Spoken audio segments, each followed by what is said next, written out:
Woi lah, ini apa lagi? Agus lagi, cok. Please lah, pada kenapa sih orang yang namanya Agus ini? Ada aja gebrakannya gitu. Belum kelar Agus yang itu, masuk lagi Agus yang ini. Aduh.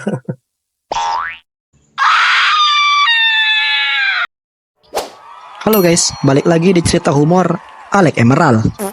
Buat kalian yang belum tahu, beberapa hari yang lalu ada berita seorang pemuda disabilitas tanpa tangan yang dituduh memperkaos atau rudal paksa seorang mahasiswi di Mataram. Pertanyaanku, kok bisa? Rudal paksa kan berkaitan sama tindakan kekerasan serta paksaan.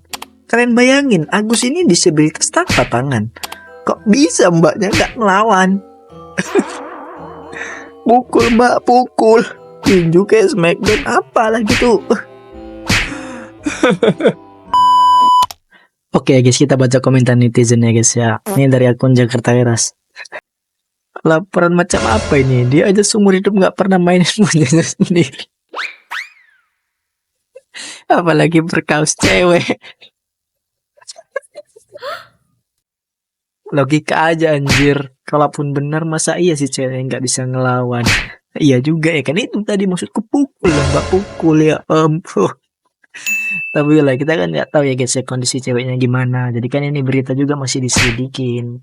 Dan ini kita lihat selesai dari Agus. Keadaan saya seperti ini, yang dimana saya masih dimandiin sama orang tua, Iya juga kan, dia aja masih dimandiin sama. buang air besar dibukain sama orang tua, makan sekali waktu disuapin, dimandiin orang tua, dibukain baju celana sama orang tua, dipasangin baju celana sama orang tua. Terus kok bisa saya dibilang atau Ya kan? Ini pengakuan dari si Agus. Masuk akal juga ya kan, gimana caranya dia melakukan hal itu sementara dia aja sendiri kayak gitu kondisinya ya kan guys. Setelah aku cari tahu lagi, ternyata kata polisi ini bukan pemerkosaan tapi pelecehan. Oh alah, kalau gitu masih masuk di akal lah ini ya kan. Nah, hasil pemeriksaan psikologi terhadap tersangka, penyebab Agus nekat memperkaos wanita tersebut itu akibat pengaruh judi dan minuman keras. Selain itu, akibat bullying yang diterimanya sejak masih kecil. Gelap kali asli. Aduh.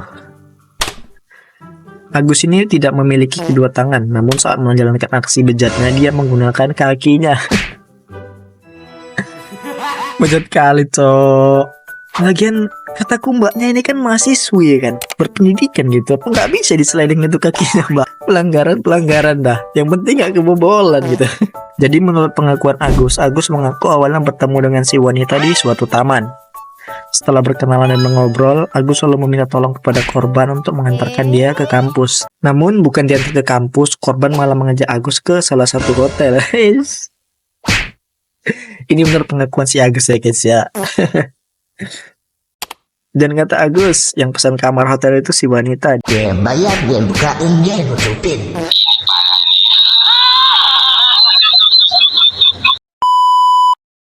Oke, itu dari pembelaan si Agus. Kita tidak bisa melihat dari satu sisi aja. Jadi aku cari tahu juga kronologinya dari pihak korban. Dan ternyata pernyataan di atas itu salah guys.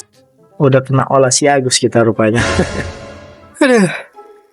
Menurut pengakuan korban, katanya sebelum kejadian dia mendapat ancaman dan intimidasi dari Agus.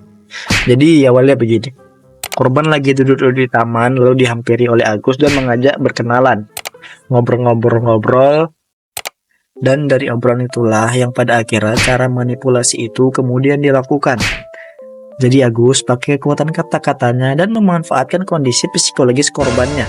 Wah, jago juga Agus ini. Pemain dia cok, udah nyerap tetap OP juga. Agus sempat meminta korban melihat ke arah utara, di mana saat itu ada sepasang kekasih yang sedang berciuman. Kemudian Agus mengajak korban untuk berpindah ke tempat sepi yang masih berada di kawasan taman tersebut. Dalam perjalanan, Agus menanyakan hubungan korban dengan para mantan kekasihnya dan mulai mengulik masa lalu korban. Singkatnya, si wanita menceritakan aibnya ke Agus ini.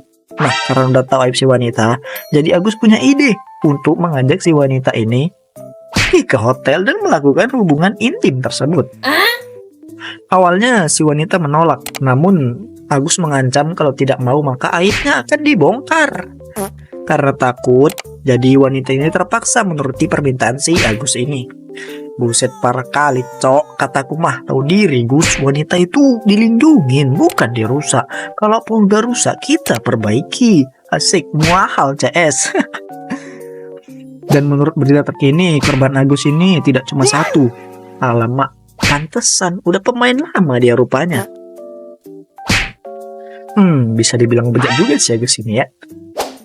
Jadi yang bisa kita pelajari dari kasus ini nggak cuma soal pelaku, tapi soal keberanian korban buat speak up.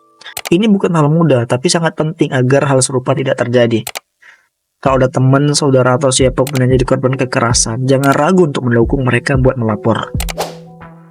Jadi guys, aku pun nggak tahu siapa yang benar dan salah. Kita tunggu aja proses hukumnya. Yang penting jangan buru-buru ngejudge. Tunggu penyelidikan dari polisi. Pesanku cuma satu, jangan gampang percaya omongan satu sisi aja. Apalagi kalau gosipnya heboh, kita tunggu hasil hukum. Dan buat kalian yang suka bercandai disabilitas, cok, pakailah otakmu itu, stop bully. Dan buat para wanita, jika kalian dilecehkan, cobalah melawan. Dan jika sudah kejadian, beranikan melapor. Stop kekerasan seksual.